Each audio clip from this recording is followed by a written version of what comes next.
Amis et fans de Live Your Empire, bonsoir. Comment allez-vous?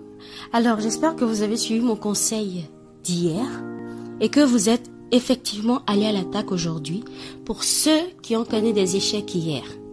Et si vous avez connu des victoires, continuez à les savourer parce que c'est ça qui nourrit l'âme. Et c'est ainsi que vous pourrez avoir la force pour continuer d'attaquer chaque jour. Eh bien, aujourd'hui, nous sommes encore réunis, je dirais ça comme ça, pour partager cet instant que nous aimons tous, c'est-à-dire la rubrique feuilleton. Alors, dans quelques instants, la rubrique feuilleton. Piège du destin de Mr. Yao Kumonji Midorun. Chapitre 7. Demain sera beau. Partie 1.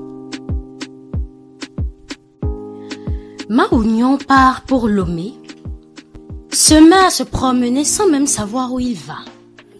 Il n'adresse parole à personne.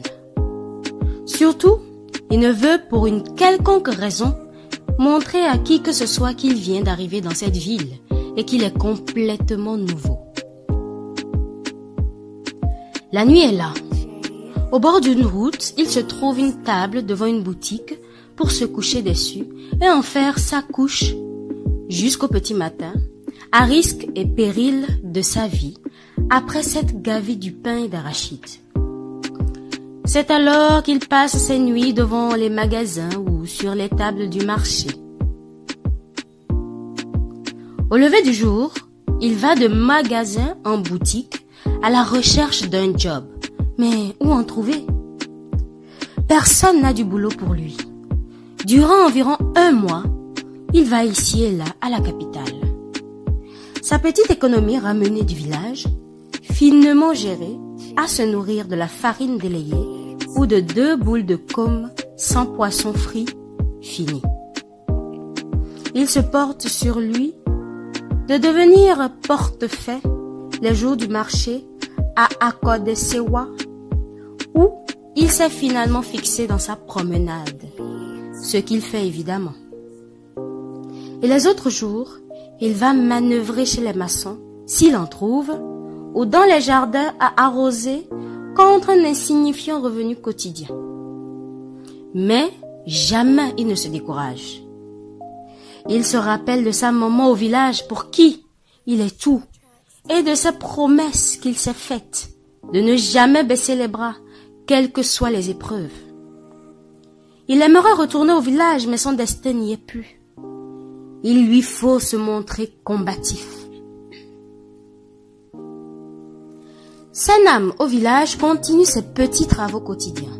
Chercher de l'eau à ceux qui la sollicitent, du bois de feu à vendre. Mais son plus lourd fardeau est d'être sans nouvelles de son enfant. Un soir, devant son dîner de galère, elle se pose des questions en pensant à son fils. Où se trouve actuellement mon fils? Qu'est-il devenu? A-t-il un abri? De quoi vit-il? Est-il en bonne santé? Mais d'où lui viendront les réponses à ces questions sur son enfant? Au même moment, Maounion se pose pratiquement les mêmes questions sur sa maman depuis sa rue. Ma maman va-t-elle bien? Comment elle gère son quotidien? Ne se fait-elle pas embêter? N'est-elle pas angoissée par mon absence et sans nouvelles? Et si elle apprenait sur ma misérable condition de vie ici à Lomé, que va-t-il se passer? Ces tas de questions qui s'emparent également de son esprit et le tourmentent. Mais il se doit de se maintenir toujours fort, comme il se l'est promis à son ami. Et à son ami Akofa, à qui il pense aussi très souvent. Une amie comme elle ne se ramasse pas à tout bout de champ. Après tant de réflexions ce soir, Ma Oignon sort de son sac sa farine de manioc, plus de l'arachide et du sucre pour son dîner. Il s'allonge ensuite sur sa table du marché, à son lieu habituel, au bord des pavés en se disant « Demain sera meilleur, tant que le soleil est », et se montre tout resplendissant chaque matin pour donner naissance à un nouveau jour suave d'espoir. Je suis convaincu que je toucherai à coup sûr mon horizon, sans plier l'échine, devant toutes ces souffrances qui ne sont que passagères. Je sortirai du fiasco. Je quitterai le sud, car rien n'est encore perdu. Et j'irai jusqu'au bout. La fatalité n'est pas de mon monde. Il se couche puis s'endort. Pendant son sommeil, il fait un rêve. Dans ce rêve, un homme en blanc vêtu vient l'emmener traverser une forêt dense et effrayante. Il ne peut s'empêcher de trembler d'effroi à chaque bruit ou mouvement bizarre dans ce monde qui lui est inconnu. Il prend néanmoins courage de suivre son guide qui ne fait que sourire en le voyant frémir. Après une bonne marche, ils accèdent à une clairière parsemée de merveilleuses fleurs au parfum très suave. La vie y bat vivement son plein. Il contemple cet aguichant monde avec enthousiasme, s'y plaît et s'y émerveille. Un si beau jardin qui épanouit et enchante. L'homme toujours le voit tout souriant puis lui dit « Tu as vu tout ce que nous avons dû traverser pour parvenir ici? Si tu avais renoncé sous le coup de la peur dans la forêt, jamais tu ne saurais qu'après ces horreurs, il y a un monde aussi merveilleux. Ainsi est faite la vie. Il faut traverser les situations les plus dramatiques et très souvent horribles pour pouvoir acquérir ce que l'on veut. Tes peines et souffrances sont comme cette forêt. Si tu y succombes et abandonnes, tu y seras pris à ta lâcheté. De cette forêt, tu ne pourras plus jamais sortir, car tout chemin te sera perdu. Ainsi, traverse avec détermination la forêt de tes peines et mets pied sur la terre de tes rêves. Tout ce que tu vois de beau ici est tien. Mais il te faut persévérer sans jamais renoncer. Sois digne de toi et avance, mon fils. Après ces propos, une nuée dérobe l'homme de ses yeux. Et il se réveille en passant la main au visage. Oh, qui est cet homme? Donc c'était un rêve. Mais quel type de rêve est ceci? Les souffrances sont une forêt affolante. Après le sourire au bout du courage, voilà donc la leçon. Il a tout compris. Les plus succulentes victoires cuisent dans les plus grandes pénibilités.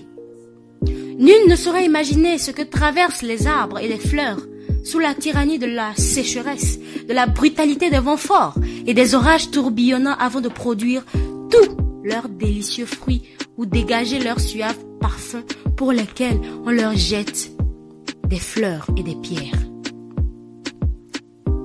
Il repose sa tête et se dit encore « Demain, il fera plus jour. Demain sera plus beau. » Cette nuit, une grande pluie intempestive se met à s'effondrer sur Lomé. Un horrible froid ne témoigne même pas.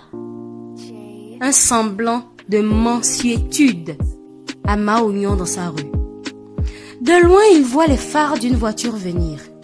Il prend son courage pour se lever et aller dans la pluie. Il arrête le conducteur pour lui demander de l'aide quand la voiture arrive à son niveau, en agitant sa main. Le conducteur le dépasse.